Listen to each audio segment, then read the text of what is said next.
Okay. Here we go. Here we go. Okay. I'm upset. I am upset. Welcome back. Straight into spoilers because I need to talk about this, but I'm upset. I'm upset. I said last episode, I don't think I will be able to forgive Mike White if she doesn't survive this season. I don't like this whole, like, I'm going to kill the favorite character, the best character of the season, every season. The one that's like the most entertaining and the most intriguing. I'm just going to kill them off. I don't know why he continues to do this, but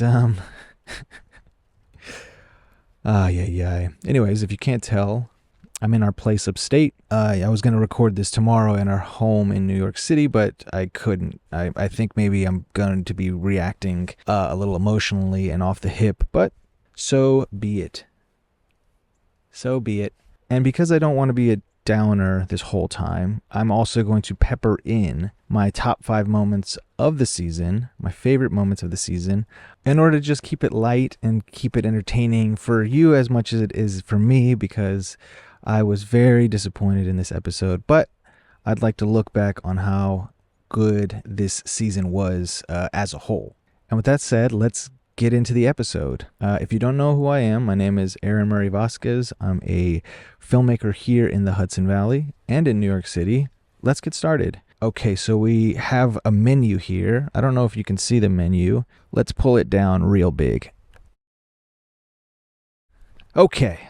We have to go Rick and Chelsea first. Rick and Chelsea. What can we say about them? We loved Chelsea. Overall this season, I thought it had too much dip on its chip. I thought they just signaled a lot of things one way versus the other. They had a lot of loose ends that they didn't really ever even get to. They didn't get to resolving any of the main questions of that they introduced. The therapy with Rick stops. The tsunami talk. Which school did Lockie choose? We don't know. The Tim versus Rick that was sort of early in episode 1. You remember that? There's like this Tim versus Rick thing that was sort of laid. How's your night? Fuck off. Fucking prick. And the main example of that is Rick. We come to Rick and Chelsea mid-crisis. He keeps complaining that this man stole his life. How can I get over everything he's taken from me? He took my whole fucking life. Bro, you're at a White Lotus with a beautiful, wonderful, caring partner. What part of your life is ruined? The Rick character is extremely frustrating, especially because of how versatile and charming Walton Goggins is. Okay, come this way. I want to show you something. This is a gift from Sam Jackson. It's a gun that he gave us on the Hateful Eight. He gave 7 of us the gun. He gave Jennifer Jason Leigh a Prada purse. And she said, you can keep the Prada purse. I want the gun. And I just kind of kept wanting more out of his character because he was just so miserably sad and tortured the whole time, to where I couldn't believe that it was a realistic relationship, that Chelsea was just so disappointed the whole time. It doesn't concern you, okay? Of course it concerns me. Everything you do concerns me. I'm your life partner, Rick.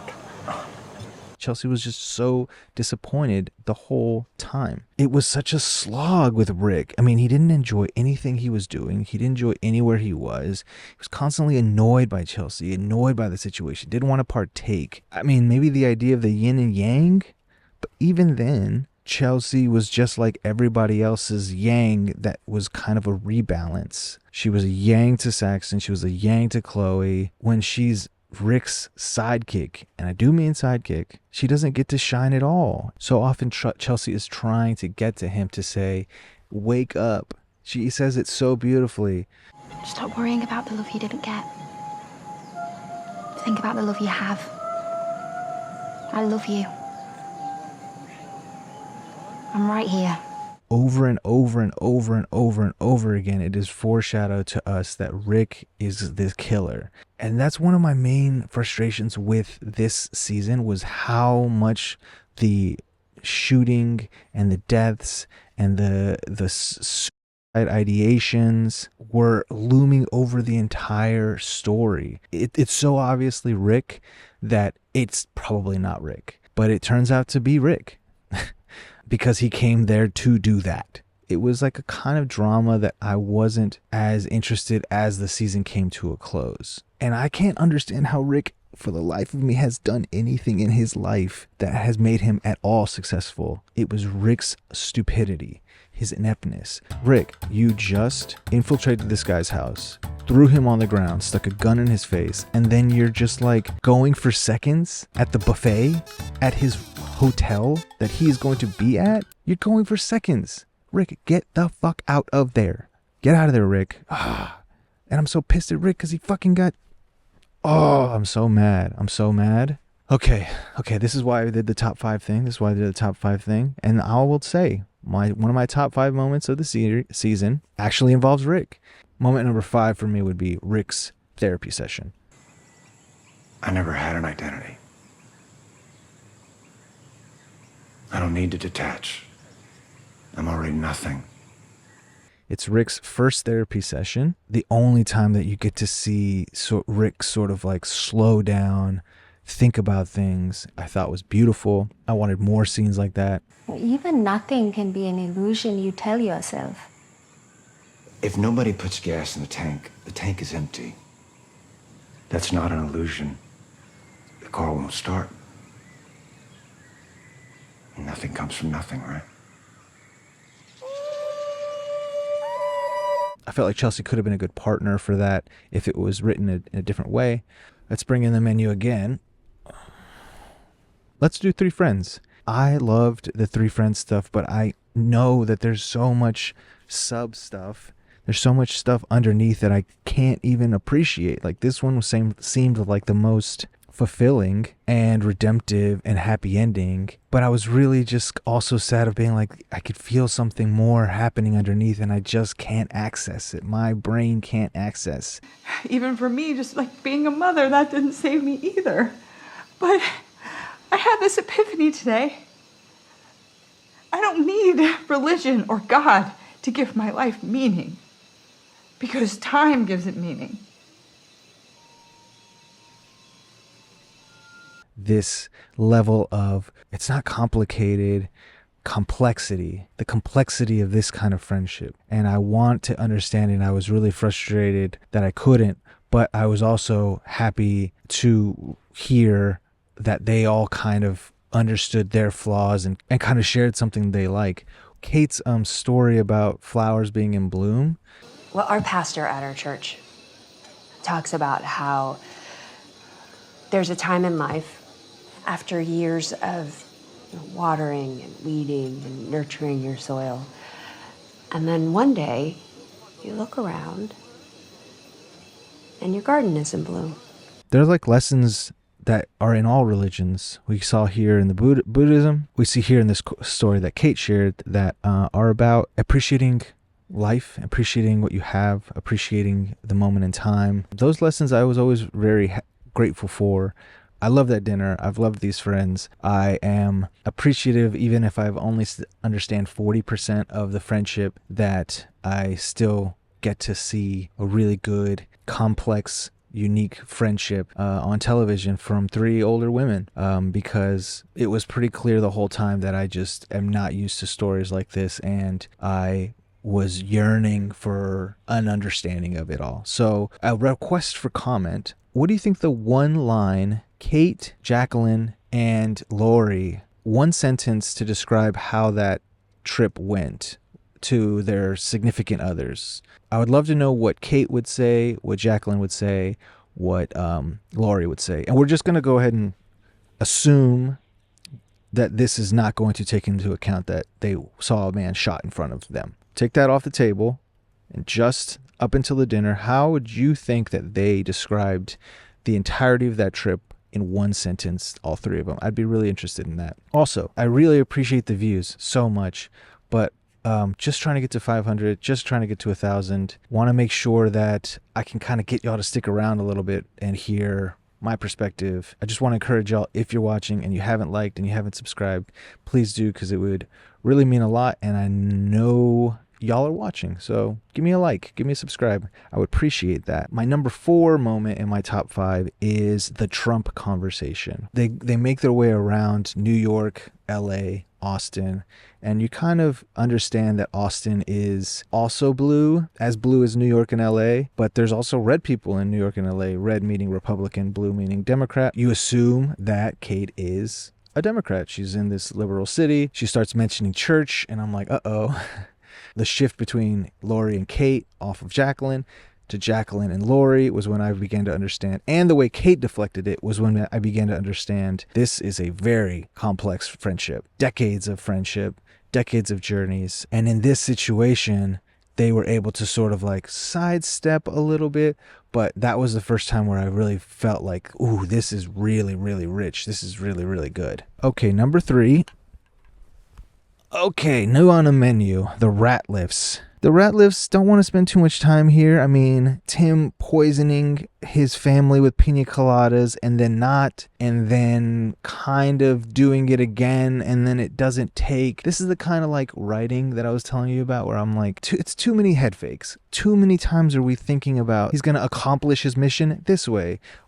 Actually, we think it's this way. Actually, we think it's this way. And then he starts to do it, and then he backs out, and it's like, I felt like it was really messy. He knocks the Pińa Coladas out of everyone's hands. What? Coconut milk's off. Coconut milk's off. The coconut milk is off. Okay, the coconut milk is off. No. The milk is off. The milk is off. The milk is off, and then runs off to bed. Is that it, Tim? Have you ever heard of wine? What?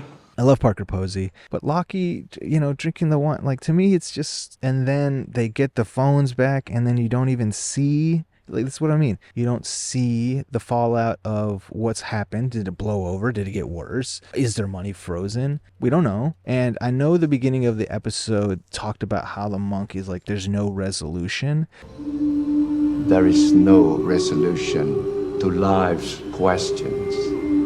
But these are big meatballs that they're leaving on the table. These are big questions that were asked. I appreciate that is foreshadowed by our Buddhist monk friend. I find that a little cynical to do that on a television show that you're asking us to care this much about.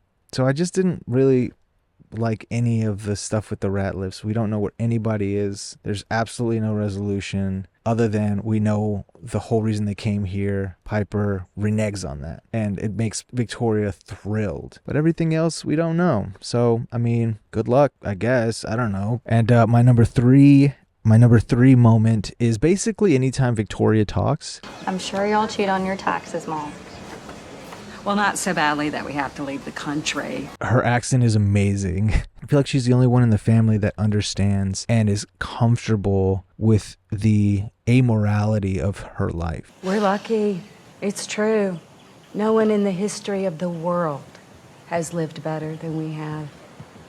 Even the old kings and queens. The least we can do is enjoy it. If we don't, it's offensive. Outside of that, her line deliveries are amazing. Specifically, my number 3 top moment of the season was her saying this. Did you not get enough sleep? No. You should have taken my lorazepam. I slept like a corpse. No. I slept like a corpse.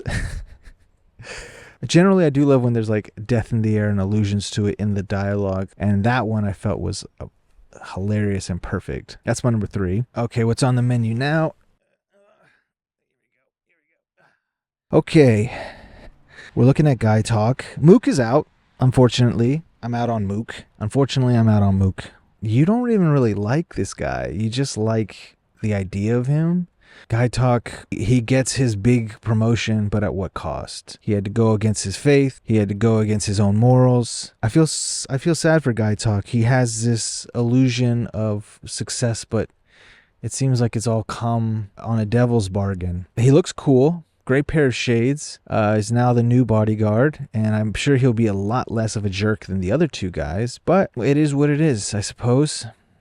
One of the sorry parts about this being a major happy ending, sort of, is that we didn't really spend a lot of time with these characters that was in any way meaningful. Not great, don't love it, but what I do love is my number 2 moment of this season, which was Chloe meeting Chelsea. I loved this scene because, again, Rick is bullshitting somewhere. We get to see Chelsea just wandering around the world, wandering around in this resort. Lo and behold, Chloe arrives.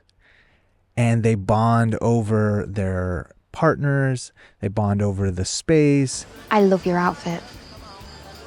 Thank you. I love your teeth. Thank you.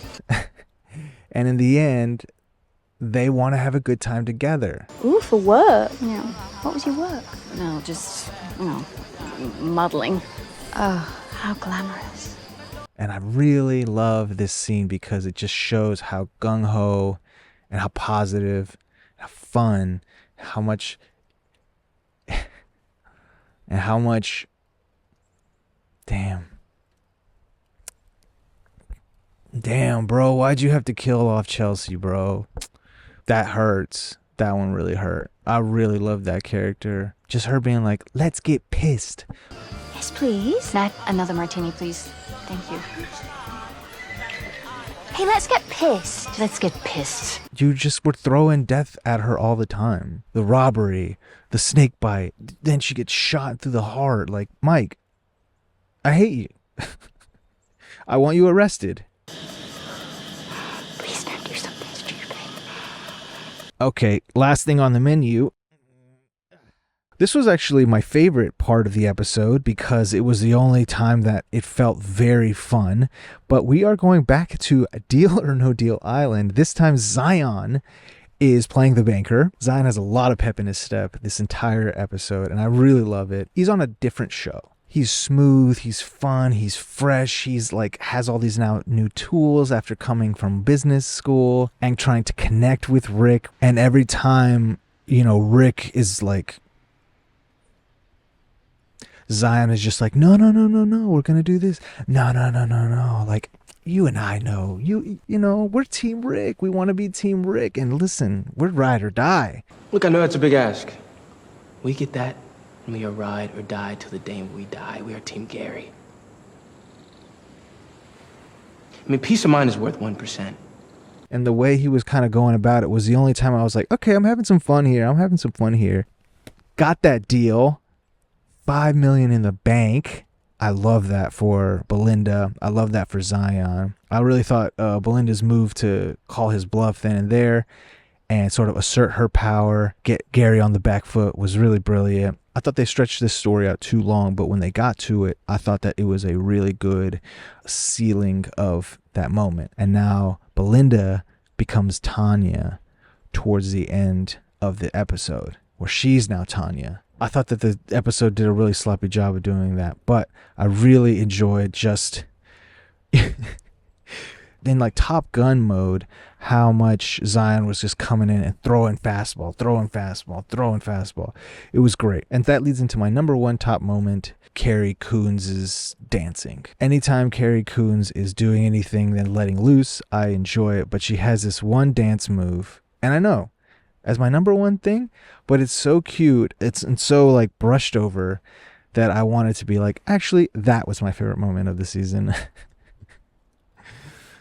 Where she does this like kick and then Valentin like goes, or maybe it's Alexei, but they do this really funny thing. Anyways, I love that. I thought that was so funny in a season that went for some ambitious things and I don't think landed it very well. And I think they really mishandled the ending. But that's part of life, getting what you want and getting what you expect are tough pills to swallow when you don't get what you want and you don't get what you expect. So I guess I have to live with it.